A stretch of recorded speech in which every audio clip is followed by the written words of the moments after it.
Hello, my friends. Hello, and welcome once again to Stately Vaughan Manor, where Roger and I have returned for the Robert E. Howard Show. It's the Robert E. Howard Show once again.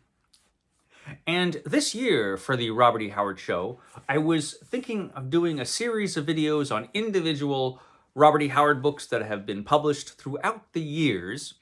But then, as I was going through these books, going through my Robert E. Howard collection of books and trying to decide which ones I'm going to talk about, I realized, man, I haven't read a lot of these books in years. In some cases, I haven't read them for decades. And so I thought, it's time to really actually read all of these books again. I had so much fun with Sumerian September last year that it made me realize it's been too long since I've really sat down and read my favorite author, Robert E. Howard. So I've got a bunch of books lined up for this year and probably next year as well. These books that I'll be showing you today, got a stack of them here. These are going to be the next 20 books, the next 20 Robert E. Howard books that I'm going to read. So let's go over them and talk about them. Isn't this exciting, Roger? Look how excited Roger is. Man, always so excited, this guy. So the first Robert E. Howard book, this is the first one I'm going to be reading, or the next book I'm going to be reading from Robert E. Howard, and that is Almuric and Other Desert Adventures. This is one of the fantastic Del Rey set of books. The Del Rey set of books is still, to date, I think, the best Robert E. Howard, the best set of Robert E. Howard books. They're just magnificent. It would be nice if somebody would publish a nice new set of Robert E. Howard, possibly in hardcover. But we still have these, and this is Almuric and Other Desert Adventures. And this has all of the adventures that Robert E. Howard wrote that take place in the Middle East. This has his heroes, Francis Xavier Gordon, known as Almuric. It also has Kirby O'Donnell and Steve Clancy. No, it's Clarney. Steve Clarney. So it has all the adventures of, those guys. And I always liked the Almuric adventures. All these stories, or most of these stories, were published in some mass market paperbacks in the 1970s. And that's how I originally read them. But this volume is cool because this volume has all of them all put together in one big volume. And I remember them as being really enjoyable, really fun pulp adventure stories. But like I said, it's been a while since I read them. It's been since this book was published, right? When was this book published? I'm going to guess 2010. Yes, this book was published in 2010. Can you believe it's been that long? So yeah, Almuric and Other Desert Adventures. It has illustrations by Tim Bradstreet and Jim and Ruth Keegan, which is cool. Only Jim and Ruth Keegan and Tim Bradstreet have completely different artistic styles, and they have different ideas about what Almuric looks like. So that part is interesting.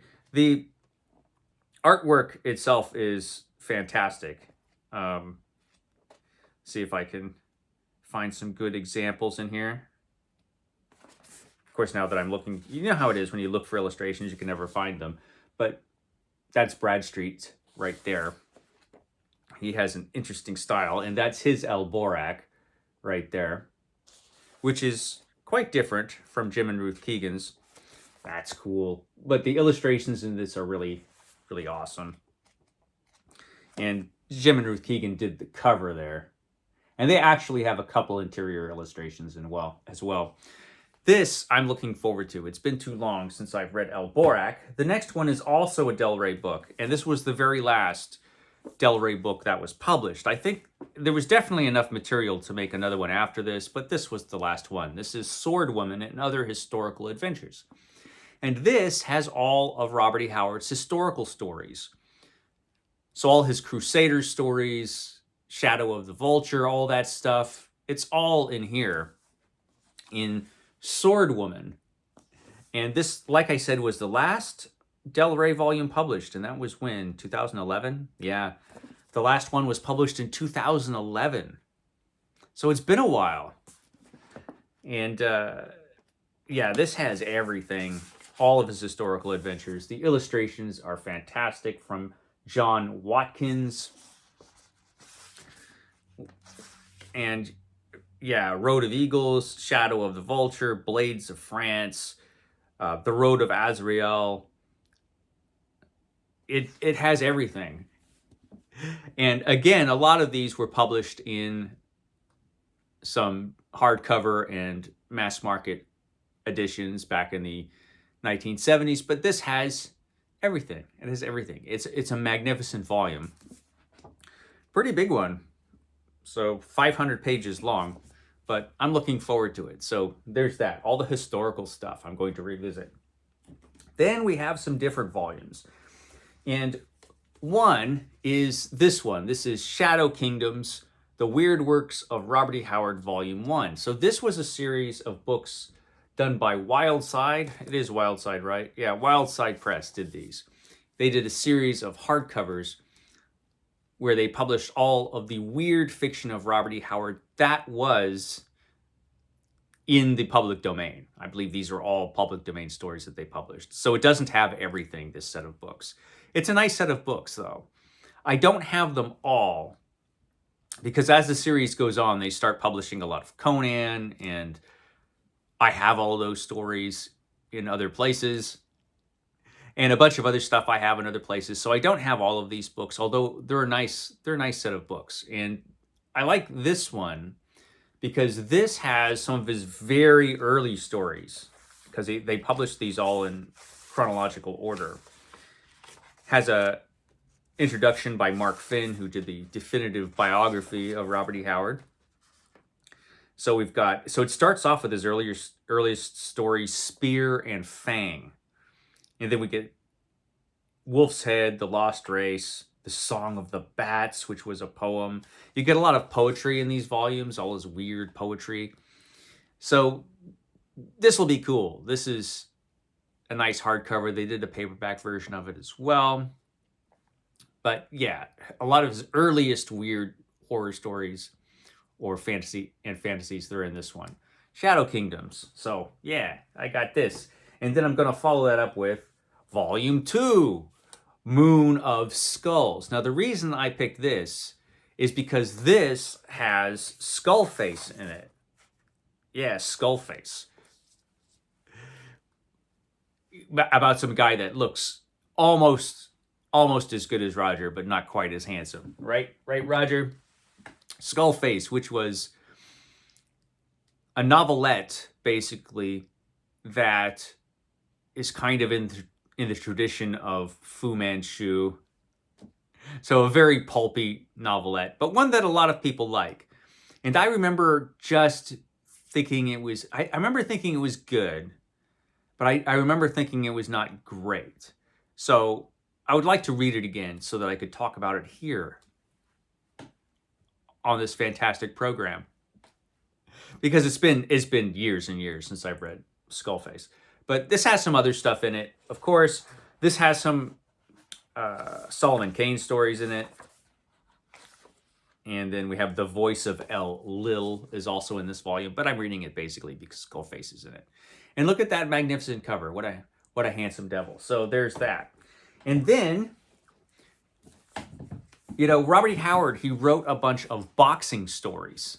And his boxing stories have never been my favorite, although they are entertaining, that's for sure. And this is Waterfront Fists and Others, the collected fight stories of Robert E. Howard. This does not contain all of his boxing stories, but it contains quite a few. And so I thought I would revisit those and see what I think of them now. These were all written for the pulp magazines. It's interesting to think back. I mean, when, living in today's world, if you're a sports fan, today's world is great, But think back to Robert E. Howard's day. If you were a sports fan back then, you lived in a world without television. So if you wanted to see sports, you actually had to go out and, go to a baseball game or go to a boxing match or whatever. You had to go there, or you just have to listen to it on the radio. I mean, those were your two options. And so for people who loved sports, there was a desire to, experience more of it. And so you had all of these pulp magazines with stories about baseball and stories about football and stories about boxing. And Robert E. Howard loved boxing. He boxed himself. He really loved boxing. And so he wrote a bunch of boxing stories, and you could find them here in Waterfront Fists and there are some other collections of his boxing stories, but I've got this one. So there's that. And then there's a couple of books here that are really interesting. This is the Book of Robert E. Howard. This was published by Zebra. It's the Book of Robert E. Howard, Volume 1, edited and with notes by Glenn Lord. Glenn Lord was, I believe, Robert E. Howard's literary executor. And you'll find his name pop up very often if you're reading about Robert E. Howard or if you pick up old Robert E. Howard books. And he edited this volume with a bunch of stuff that at the time had not been published. And Jeff Jones does all the illustrations in this volume. And it's really interesting because, this was back in the 1970s when Conan was huge and there was a great interest in Robert E. Howard and his works.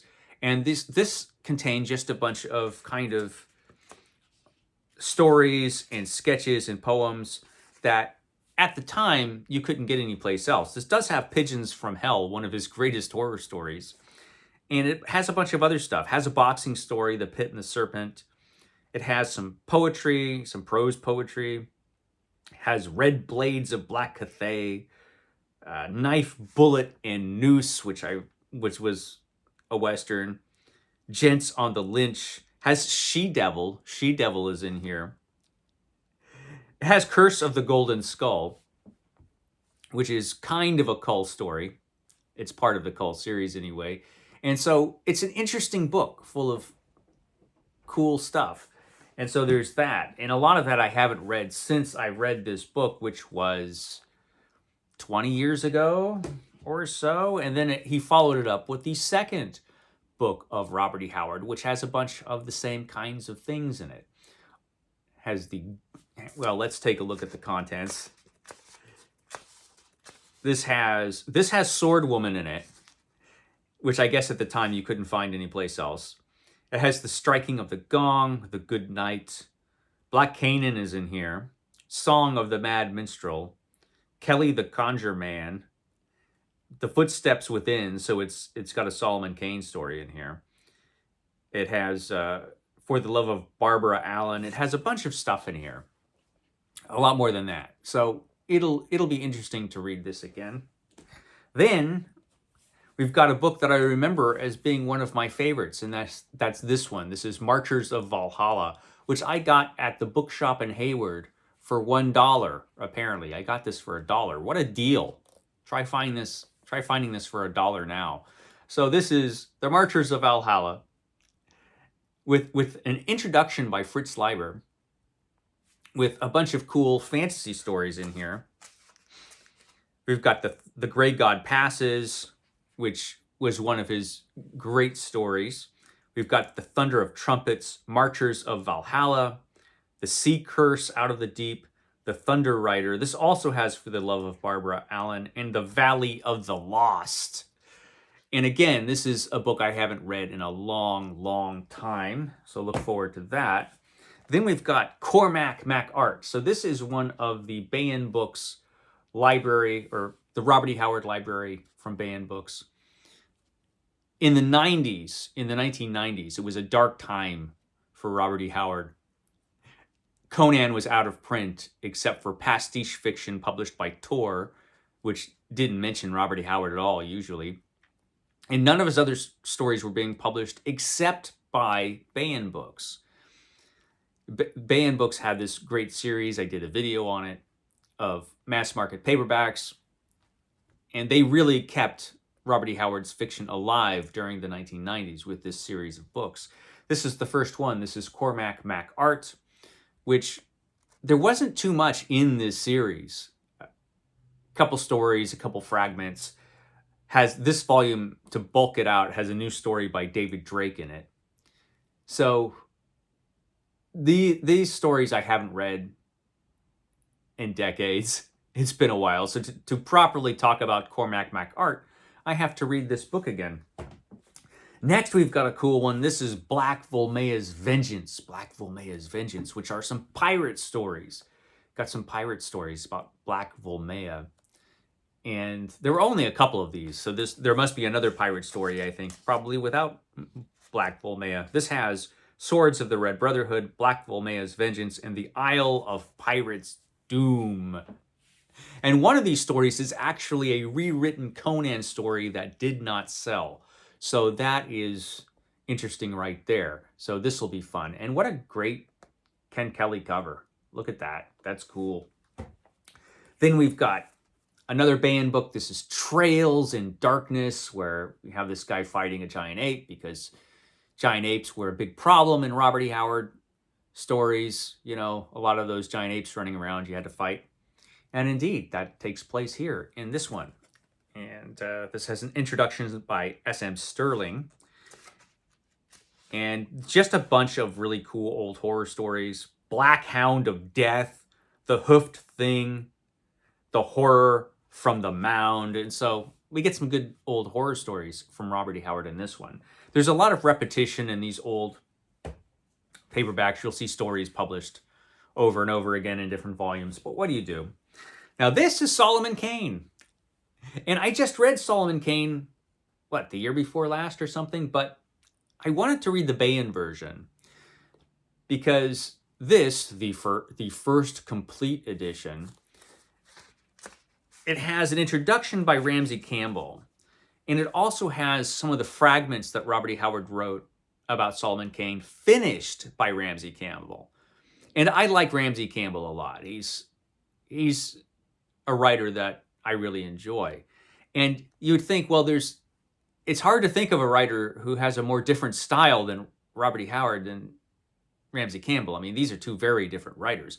But Campbell is very versatile, and he has done his own dark heroic fantasy stories. And he's a big fan of Robert E. Howard and a big fan of Solomon Kane. In fact, he wrote the movie novelization of the Solomon Kane movie, which was really good. It was probably even better than the film. The film was a lot of fun, but the book was really good. So, and he was the perfect choice to write that book because he had had experience. When he was hired to finish those Solomon Kane stories, he did a lot of research about the time that these stories take place. And he talks a lot about that in the introduction of this book. This book is well worth getting if you ever find it. So that's why I'm reading these again. Plus, I love Solomon Kane. He's one of my favorite Robert E. Howard characters. This next character is not, but I thought I ought to read this again. This is Breckenridge Elkins, and this is a gent from Bear Creek, which this is a bunch of his humorous Western stories. Robert E. Howard had a very successful series of humorous Western stories, which are very different than his fantasies, which do show his sense of humor, but they've never been my favorites. They've never been really my kind of thing, unlike his horror and fantasy stories. But, I thought I would read these again, because it's been a long time, just so I could talk about them here on the program in case you're interested. So yeah, Breckenridge Elkins. And then he did do some more serious Westerns, all pulpy stuff, but he also wrote some other Westerns, and this one, The Last Ride, I'll probably read this during the great reading event, June on the Range. That's like the greatest reading event ever, June on the Range, where in June we read Western fiction. And this year, I'm definitely going to make part of that. The Last Ride, which has some awesome Western stories in it. At least I remember them being pretty good. And this next one, The Vultures of Wapton, this is from Zebra. Now, you would never know that this was a collection of Western stories because on the side from Zebra, it says science fantasy. There's no science fantasy in this. These are Westerns from what I remember. And The Vultures of Wapton is one of his more famous Westerns. Great cover. The cover is really cool by Jeff Jones. It does have a horse on it, so there's that. I don't remember the skeleton from any of these stories, but it's got a horse. And next, we've got The Gods of Baal Sagoth. The Gods of Baal Sagoth. Look at that. That cover is really cool. Who did this cover? Do they tell me? Let's see if I could find out. This cover is by... I have no idea. I don't know who does this cover, but it's really nice.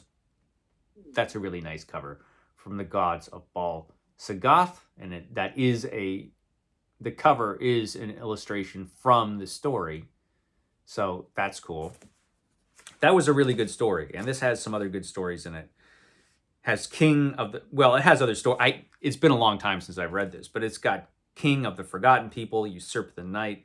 This also has The Curse of the Golden Skull, has The Shadow of the Beast, and it has Necht Semerket, which is the very last fantasy story that Robert E. Howard ever wrote. He didn't finish it, so it's an unfinished fantasy story, but it's the last fantasy that he wrote.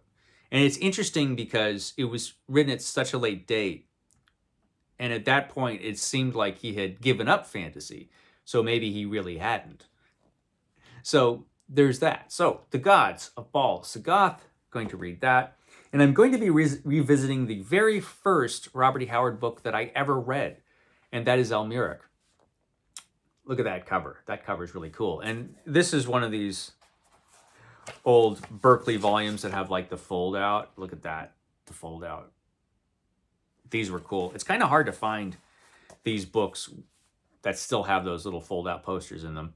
Almuric, which was Robert E. Howard's version of an Edgar Rice Burroughs interplanetary adventure. He read a lot of Edgar Rice Burroughs because Edgar Rice Burroughs wrote adventure stories. And Robert E. Howard loved that. And I think Robert E. Howard was talked into doing this by Otis Adelbert Klein, who was his literary agent for a while. This story was more or less unfinished. The first half is finished, and then it became kind of a rough draft towards the end. And the last few paragraphs of this are obviously written by somebody else. This was published in Weird Tales, I believe after Robert E. Howard's death. It's the only story of its kind that Robert E. Howard ever wrote, and it's really interesting. And the opening chapters of this are just fantastic. Well worth reading. And this was the very first book that I ever read from Robert E. Howard. I was, of course, familiar with him from Conan the Barbarian comic book. That's how I discovered Conan, was the comic book. But this was the first book I ever stumbled upon that was written by Howard, and I loved it. I just loved it. Next, a book suitable for Garbogust. This is Robert E. Howard's The She-Devil. The She-Devil. So I recall these being pretty bad, but I'm going to revisit them. These were spicy stories from the pulps, so which was its own weird pulp subgenre. These were all published in spicy adventure stories, right? Yeah, spicy adventure stories. These were rather late in Robert E. Howard's career, I think. These were published in 1936, I believe, all of them. Am I right or am I wrong? Yeah, April 1936, September 1936, and into 1937, one of them at least. So, yeah. And a couple of them, Guns of Khartoum and Daughters of Feud, were not published until the 1970s. But a lot of spicy adventure stuff. So yeah, The She-Devil, going to be reading that. And this next one is interesting. This is The Howard Collector. The Howard Collector, which was kind of a fanzine, I think. It was a magazine that had Robert E. Howard fiction and had stuff about Robert E. Howard, and they published letters from Robert E. Howard, I believe. And it's been a long time since I picked this up. So this collects a bunch of stuff from that magazine, from The Howard Collector, which I think, what did it run? Like 20 issues or something? I can't remember. but this volume was published in 1979, and it has stuff. Yeah, it has stuff by Robert E. Howard, and it has stuff about Robert E. Howard. Has some letters published in here, and a bunch of stuff about Robert E. Howard written by other writers. So this will be interesting. I'm looking forward to reading this again.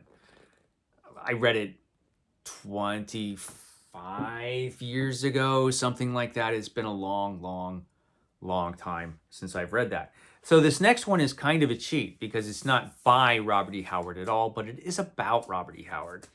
And that is The One Who Walked Alone by Novelyn Price. Novelyn Price Ellis. Now, this is the movie edition. So there was a film, The Whole Wide World, that was based on this book. And Novelyn Price Ellis was, you couldn't really call her Robert E. Howard's girlfriend. Well, they did have a relationship, but they were mostly friends. The film, The Whole Wide World, if you haven't seen it, is well worth seeing if you're interested in Robert E. Howard. This is one of the few memoirs written by people who knew Howard, and she knew Robert E. Howard quite well. And it's actually quite a touching book. And it's been years and years since I've read it, probably since I got this book, which came out when the film came out. This is a very classy movie tie-in edition. When did this version come out? Does it say? 1996. So it came out right along with the film. Man, that movie came out a while ago.